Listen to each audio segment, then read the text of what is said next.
All right, so I think we got, I think it's 5 of them that are due on Wednesday, that being tomorrow. So there's the first one. So I think what you want to be doing on this is the process that we did in class. There are kind of different levels of these things. I think you do want to learn the process that I've described, just because you come up on the more complicated one. So it might be a good thing to know.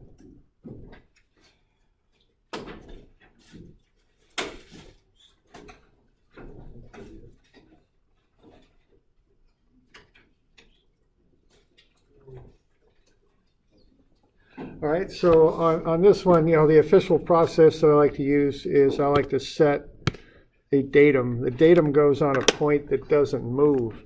That big pulley is not moving anywhere. So I would probably, on this one, set the datum right here. Whoops. Boy, that's kind of thick, isn't it? All right, so what are we going to do about that? We're going to go here, and then we're going to roll that back, maybe to about 8, right? I'm going to come back this way, and we're going to see if this eraser works. That worked. Okay, we're going to go boom. There we go. All right, so I would measure down that way, and I would call that the distance to B, and then I would probably call that the distance. I'd probably call that point C, let's say. All right, and then I would set up an equation for the length of that rope. Okay, now I'm going to ignore the wraps on the pulleys. They're not relevant, as we showed in class. They just cancel out, so I don't care about those. So what I'm going to do here is come up with an expression for the length of the rope. Okay, and I'm going to have dB down, and I'm going to have another dB. There's 2 of them. Do you see them? There's this one. I'll highlight them, I guess, although I've got total opacity here. I don't know what to do with this stuff. Okay, we'll go back to there, maybe. Will that work? Maybe not, huh? I guess not. Okay. So we'll, there's one right there, and there's the other. Okay, so there's 2 of those. And then you're going to have to add in something else there, I think. All right. And, oh, goodness. All sorts of problems here. All right, you're going to have to add in something else there, and the sum of those is going to be the length of the rope.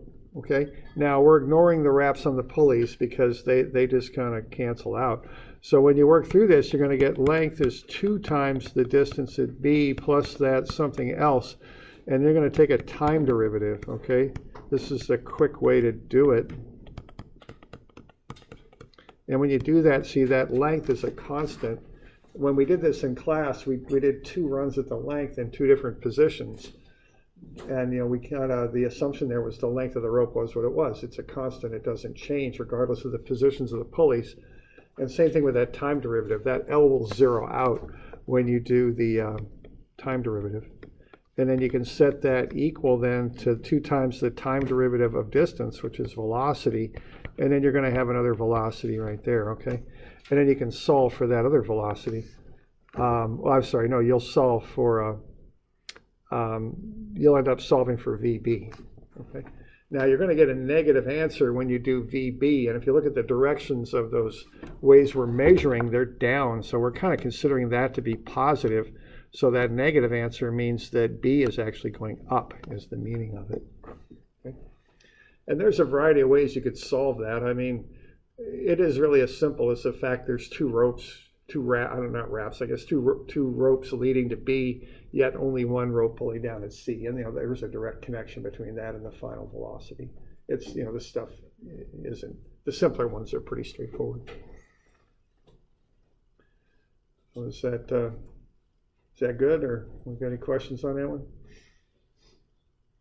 That one's pretty straight up, I think. Okay. There you go. All right, that's that one. Okay, now the next one here is 172. We want to find the velocity of A with respect to B. Now, we're kind of doing basic problems in this. We're going to do this in a more complex way in a month or so. So, get this stuff down, because this is kind of a tool that we'll use to do the more complicated ones. So you want to be able to translate A with respect to B. And I guess the velocity had be in there too. So you want to be sure when you read that sentence, you can write down that little vector expression, okay? And it's easy enough. I mean, you got A with respect to B, that means A/B, okay? So what you're going to want to do then is set up a vector equation that involves A/B. And the way you would do that was, what I do first is go, okay, I write down that, what I got, okay, that's what I want to find. I want to find that, all right? So what I'm going to do, I'm going to look at the subscripts on that, and I'm going to put them together such that they'll work out algebraically if they were fractions that I'm multiplying together. Okay, that's just my way of remembering it. That's not a theoretically correct statement or anything like that. It's just a way to remember how to do it. So what we got there, I need some velocity here that I'm going to add this to, and the sum of those is going to equal some other velocity. And I got to figure out the subscripts to fill in there. Okay. So if I take A over B and I multiply it by just B, that will get me A. So that's the proper way to set that up.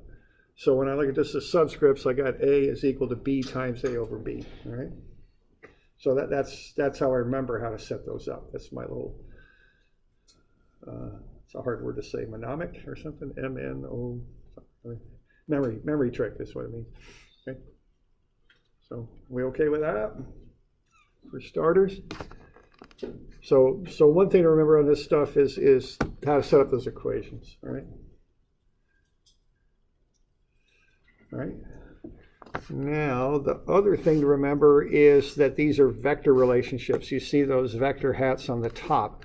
So you have to vectorize these things, is what you need to do. So what you're going to have here is you want a vector expression for the velocity of A. Now these are vectors just like the forces were that you learned in statics. It's the same thing. You got an arrow and an angle and a magnitude. You just do trigonometry and turn it into a vector. So what you're doing there is you're taking that thing as though it's a right triangle is what you're doing, and then you're just going to find the legs of the triangle. What you've got there is the hypotenuse, and what you need to do then is do trigonometry to find these two legs. So you want that one, and you want that one. So this would be VAY, and this would be VAX, and that would be a 60-degree angle. And that has a magnitude of 3 meters per second, which is, just the magnitude of that, okay? So that's the triangle you're working with.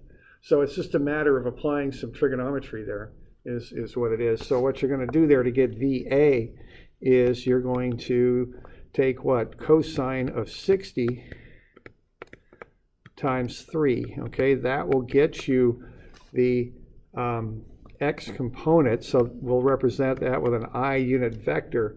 Now we do have to pay attention to direction. So that VAX is going to the left, so I want a negative sign on that, okay? Because it goes to the left. And so what I've got there is cosine is adjacent to the angle, right? Okay, and so that is the one adjacent to the angle. The one opposite the angle is the sine, so that'll be a plus. And then what I want there is sine 60 times 3, and that'll be my j. Okay, so that's how you get VA. You just vectorize it. All right. And that comes out to be minus 1.5 I plus 2.6j. And the units on that, of course, are meters per second. All right. So what you're going to do then is plug that into that equation up at the top. So you're going to get minus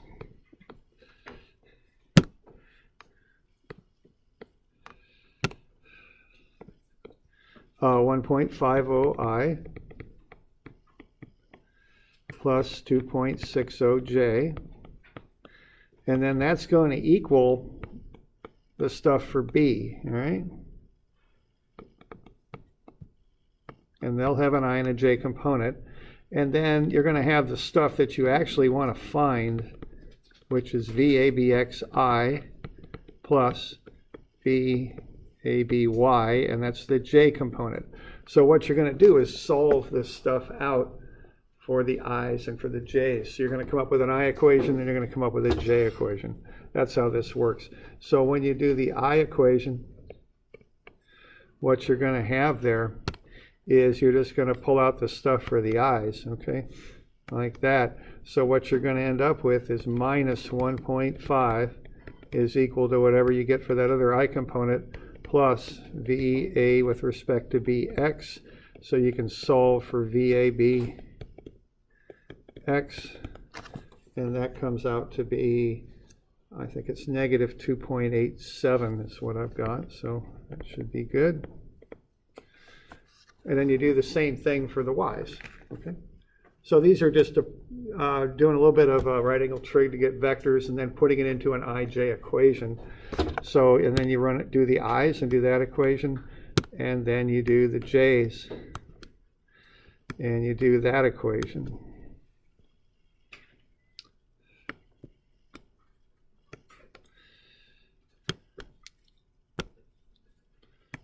There we go. So we'll make that line more squiggly. So then you pull out the j's, okay? And you do the same thing. And what you end up with then when you're finished is you'll have a vector. All right, so you can do the j equation. And what you're going to get there is you're going to work on through that, and you're going to end up with VA with respect to BY, and that will get you negative 1.16. And then you can get, the whole vector equation, which if you want to put a vector head on that, it'll have an I and a j component. So negative 0.287I minus 1.16j. And the units on that will be meters per second. Okay. And then if you wished, you could find the magnitude of that. And I don't know if I asked you to do that or not, but if you wanted to, what you do, you'd find the velocity of A with respect to B. Notice the lack of a vector arrow on that.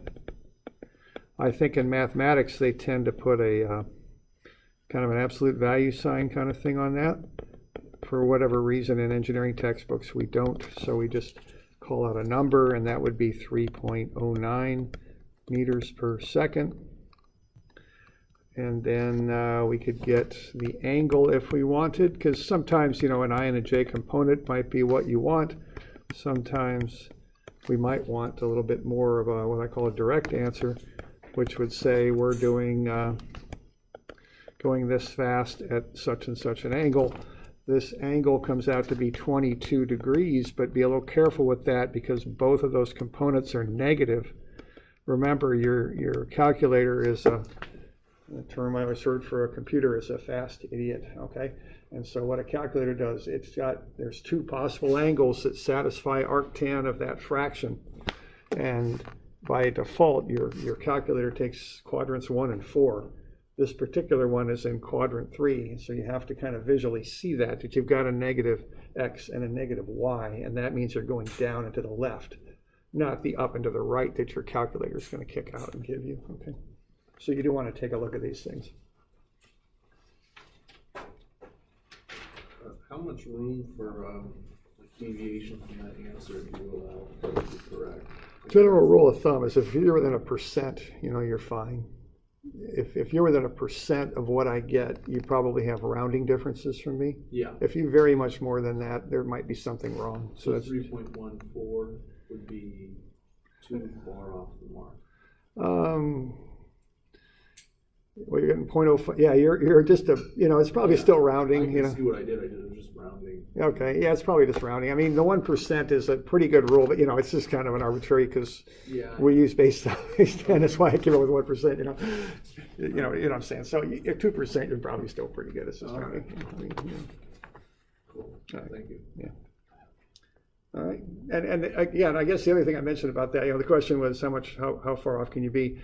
The one important thing is showing work, and how you got to where you got. And, we're coming up, we're not getting quite near a midterm yet, but, we're getting there. And that's a really important thing on those midterms. Don't just pull numbers out of space and write them down on the blank, because, man, if they're not right and I have no trail, there's no way I can give you partial credit on that. So, when you're doing tests, be thinking on that. You're not just writing down answers.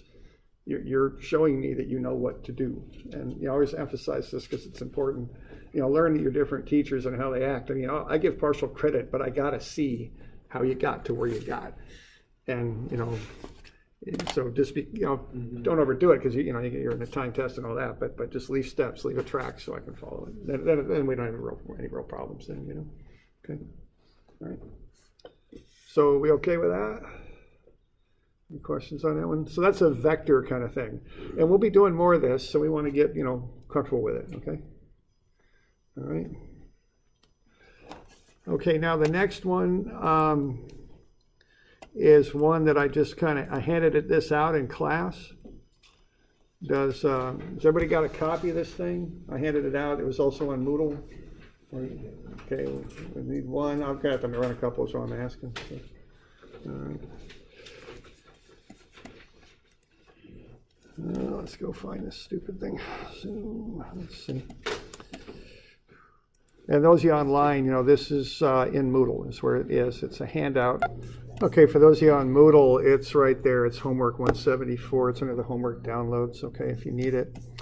All right, now this is lots of vectors. It's also about understanding the curvilinear motion stuff too. So this has got a few aspects to it. So what we want to do here, we want to find the velocities of A and B and the accelerations and put them on the sketches below. So remember to do that.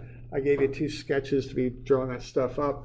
Be sure you can draw pictures of what's going on, because of course the pictures lead to being able to do the problem. So that's my intent on that, is being sure you can visualize it and know what the heck's going on, okay? So be sure to get those sketches down there in the lower left. And then we want to find the velocity of A with respect to B and the acceleration of A with respect to B. I've got some hints there that velocity is r times theta dot, and also that tangential accelerations sometimes can be given as a derivative of the velocity with respect to time. That's what it is. But you can also find it by taking r theta dot dot. And that comes from the polar equations, that one term of the polar equations. Okay. Okay, so there's a bit of a process on this thing. So what you're going to want to do is first, let's work on the velocity. So let's find the velocity, which is omega, which actually is a notation that you probably, if you've taken physics, have used. We're not using that yet, so we call it r theta dot. But whatever you call it, it's the radius times the angular speed, okay? And when you do that, you'll get 0.756 meters per second. So that's the angular speed, okay? Or excuse me, that's not the angular speed. That's the actual linear speed in meters per second. All right, now what that's doing here, see, we got to work through the geometry, and we want to kind of, I'm always very careful when I do geometry.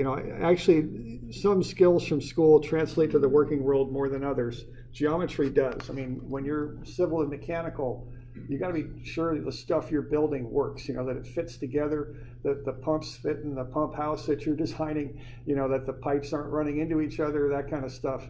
And so geometry is a very useful skill. So, I've done a fair amount of that in the working world. So the one thing on geometry is don't just do intuitive, creative geometry.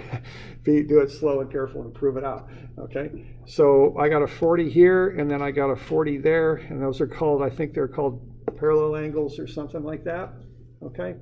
And then I know the velocity of B will make a 90-degree angle with the radius. The radius is represented by that armature. So if I take 90 minus 40, I'll get the velocity of B. It's 50 degrees up and to the right. So we want to be able to put that chain together and get that figured out. So we okay with that? Okay. All right. Okay, so we're good? So we got the magnitude of the velocity, it's r theta dot. We know it's upright at 50 degrees, so we can vectorize it. Okay, so what I'm going to do there to get the velocity is I'm going to do an I and a j component. So the I will be whatever it is. The j is plus sine 50 times 0.756. Okay. Just basic trigonometry there. To break that angled velocity into a right triangle, you want the two legs of the triangle for your velocity vector. Right? All right. Now what we're also doing is we're putting this into this vector equation right there. That's set up properly. Notice how the subscripts work out. B times A over B gets me A. Okay, now the velocity of A on the left is shown. It's 0, I minus 2.1 J. Okay. It's just going down in the negative Y direction at a velocity of 2.1. So that's 0, I minus 2.1 J.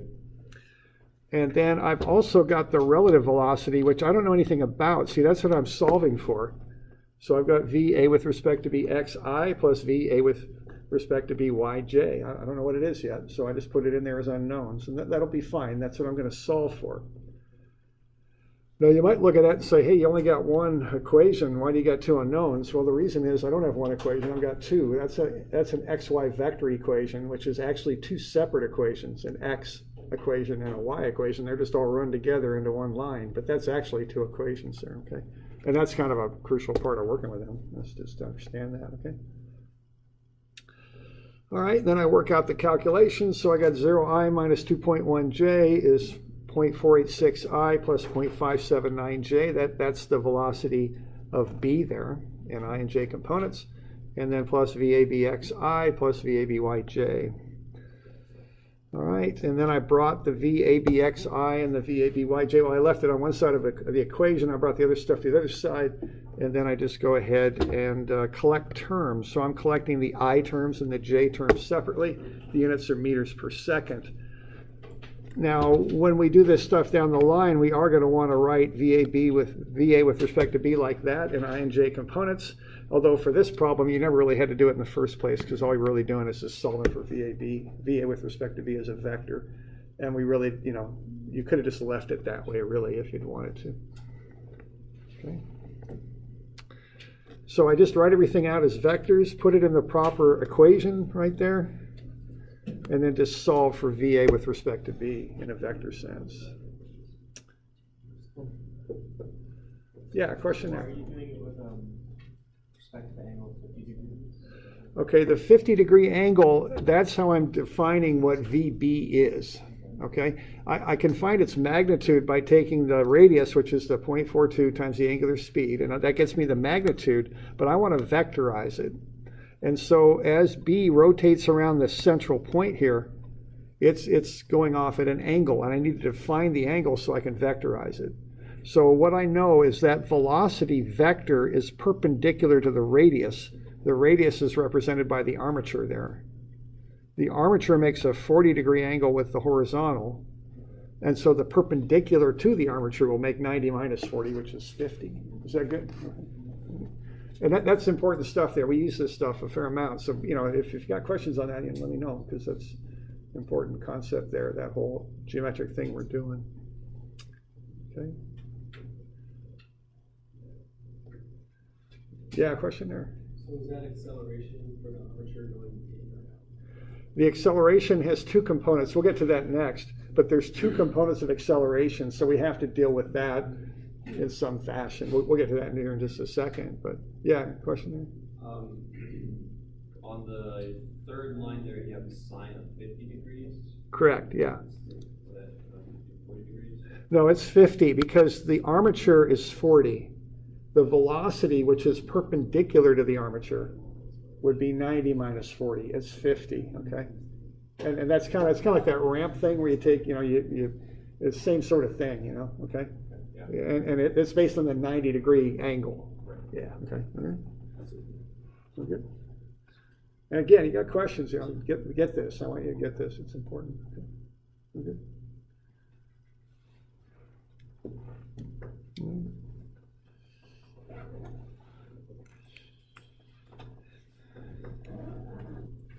All right, so we're good.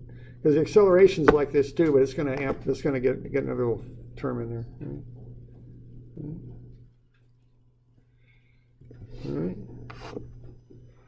You know, the acceleration is the same basic equation. A sub A is A sub B plus A with respect to B. But now, see, A sub B, because it's traveling in a circular path, is going to have two components. It's going to have a tangential, which I'm designating with that T subscript, and a normal. So when something travels in a circle like that, there's the potential for two components. So you got to find both of them and vectorize them, okay? And again, if you want to use kind of fancy vocabulary here, that's like a coordinate transformation. We're kind of calculating the circular motion of B on a normal tangential coordinate system. But then what we're going to do is translate that to an XY coordinate system. That's why we're doing this trig, okay? Step one is to just get the normal and tangential accelerations. Step two is to use trig and get that on the XY coordinate system, okay?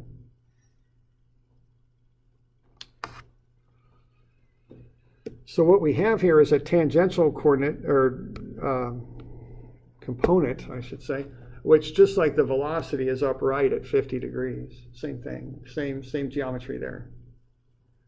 What we're going to add is the normal acceleration, that v squared over r piece, which is going right down the armature from B towards the center of the armature, okay? So that's the normal, because this armature is rotating about that central point right there. That's what it's doing, okay?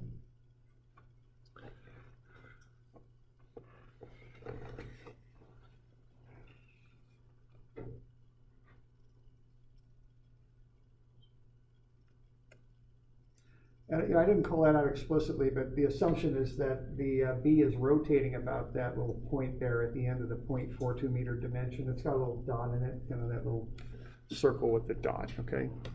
Maybe in the next edition of that, I'll call it point C and be real explicit that the armature is rotating about point C. Okay, that's what it's doing. Okay. All right, so I get ABT, that's r theta dot dot, which you could plug those numbers in. You get 1.68 meter per second squared, upright at 50. You can then go ahead and vectorize that with the 50-degree angle with the horizontal. You get the I and j components, 1.08i plus 1.27j. Okay. You can do this, well, you can then get the expression for the normal acceleration. It's v squared over r. We've already calculated v. We can square that and divide it by r. Okay, it'll be 1.36, and that acts downright at 40 degrees. Okay. So knowing that goes down and to the right at 40 degrees, I can vectorize the normal acceleration. Cosine 40 times 1.36i minus the j component, minus j because it's going down. It's going to the right, so it's a positive I, positive x, but it's going down also, negative y, so it's a negative j. So that comes out to be 1.04i minus 0.875j. Okay. So I've got two pieces of the acceleration of B. I've got that one, and I got that one. So now I can build that vector equation right here and plug those two pieces in for B, see? The tangential and the normal, in their vector sense with the i's and the j's.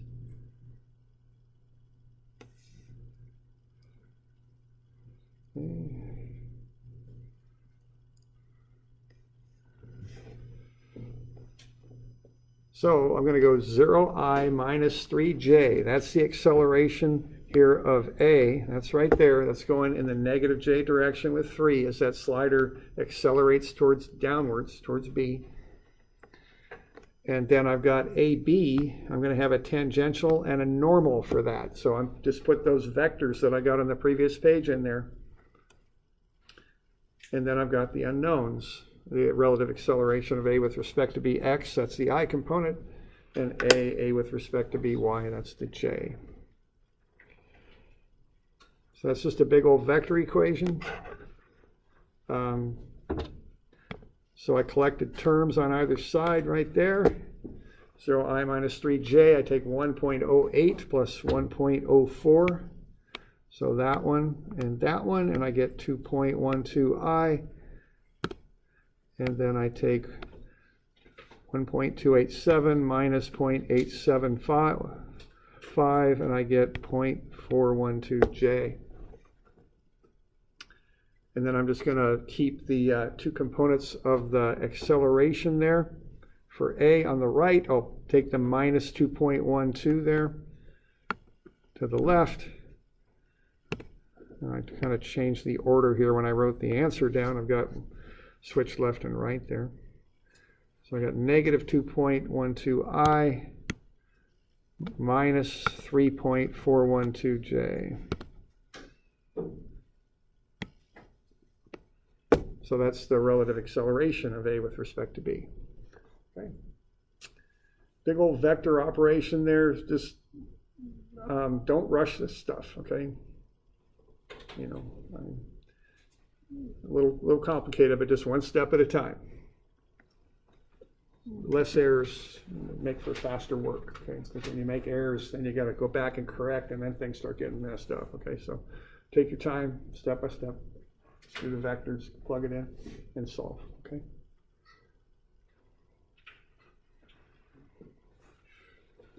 181 and 182 were giving me a lot of trouble. I don't know. Yeah, they're Anyone tricky. else wants to try and cover this? Yeah, we'll get there. We'll get there. Okay. Are we okay with that? This one? Okay. And again, we'll use these skills down the line too. So, you know, pay a bit of attention, get them figured out. Okay. Okay, 181 and 2. Next, are we good on this one? Questions?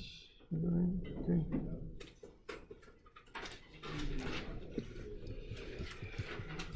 Yeah, these are, you know, this stuff is, you know, I got a saying about dynamics, and it's not statics, okay? It's just, it's a little bit more complex. So let's have a look at this one.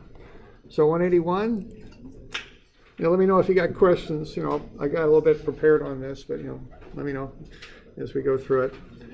I think the first part's straightforward enough. Yeah, second part's tricky. It's finding that friction coefficient. Yeah. That was, Yeah, I agree. The second part is the hardest. But let's have a look at this. I'll go through the first part just to have it. We'll continue on tomorrow on this stuff if we need to. So no worries.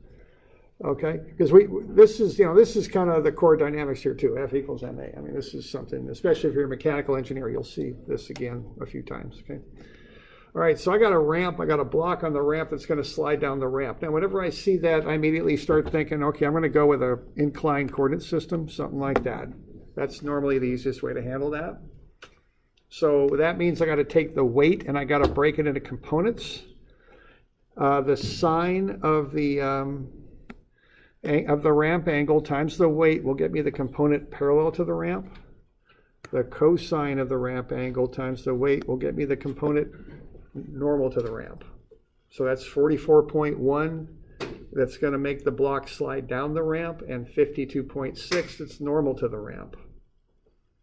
Okay.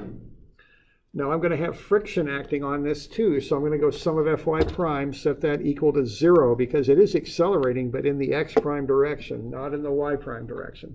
So I can use statics in the y prime direction, get the normal force is 52.6, multiply that by the coefficient of kinetic friction, which is 0.09, and that'll get me the frictional force, 4.73.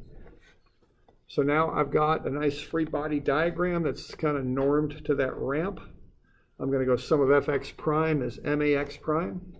So I'm going to, on the left, I'm going to put all the forces with their proper signs. I'd probably call positive down the ramp is probably what I'd do on this one. In statics, I usually stick with the standard coordinate system, but in dynamics, I'll kind of adjust that a little bit as makes sense. Okay, so I'll put all the forces on there. And then on the right, I'll put the mass times the x acceleration, x prime acceleration. That'll get me the x prime acceleration. And then I'll find the velocity using that kinematic equation there.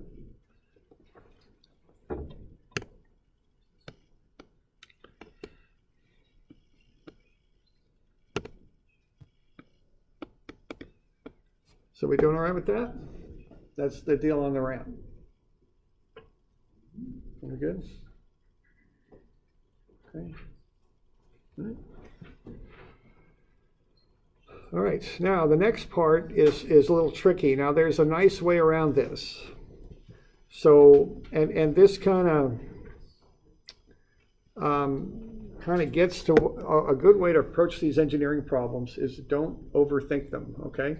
Follow the steps, okay? So the way to do this that I would do it is I would treat the entire object, both blocks, as a free body diagram, okay? That's what I would do. That's going to be the cleanest approach I can think of on this. So what I'm going to do on this is I'm going to go sum of Fy is MAY. So I'm going to have the normal force up when I do this. So I'm making both blocks together one free body diagram. So I'm going to go sum of Fy is MAY. The normal force on AB, which is right there, is minus the two weights. Those are the forces. They go on the left, okay? Because they're weights. That's where they belong. Now on the right, I'm going to put MA. Now the only thing that's accelerating is block A. It has a mass of 7 kilograms. I've got the acceleration of it. It's 5 points. So remember that, you only include the mass of what accelerates on the right. We've got the acceleration, which is negative 5.63 meters per second squared to the left, so I'm calling that negative. But I only, excuse me, I'm sorry, that's down. That's my bad. That's down, so it's negative. But I only want the component of it that's down, and I've got it's occurring at a 40-degree angle, so I'll use sine of 40. So 7 times minus 5.63 times the sine of 40. That gets me that downward acceleration. I multiply that by the mass for the right-hand side. So when I do that, I can solve for the normal force, AB, and I'll get 82.6 newtons. Okay. And to me, that's easier than kind of working through A and taking that force as it runs down and transferring it to B and working through B. It's cleaner. It does involve this idea of using trigonometry on an acceleration, which might be a little weird, but that's perfectly legal. You can do that. You also have to identify that it's only the block that accelerates. It's only A. So it just have the mass is 7 kilograms, and that's it. Okay. So that'll get me the normal force.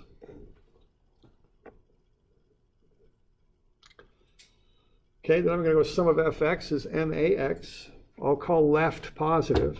Again, this is, in dynamics I do that often. I call direction of motion positive. I don't know, I don't have to. It's arbitrary, but that's how I do it. All right. So the only X force I've got on that entire free body diagram is the force of friction. And I'm just looking at it, and that's the only X force I see that's external to both blocks. And then I've got the mass times its acceleration. The 7 kilograms accelerates to the left. And I want to cosine 40 there to get its X component there. So force of friction is 30.2 newtons when I do that. All right. And then, of course, force of friction is mu Fn, so I can back into mu. It comes out to be 0.366. Okay. So that's the steps on that. That's the cleanest way. You can kind of go through A, get that force, translate it down to B, and then go from there, but it's a little bit tricky. To get that normal force, you pretty much, well, I don't know, I guess you could do it by forces going from A to B, but it's a little bit more involved that way. Okay. So we all right with that? We got any questions on that? That kind of involves that thing we were looking at with the crane and just the box was accelerating. So you just include the mass of the box. It also requires you to do a bit of trigonometry to find the X and Y components of acceleration, which might seem a little odd, but that's legal. You can do that. Okay.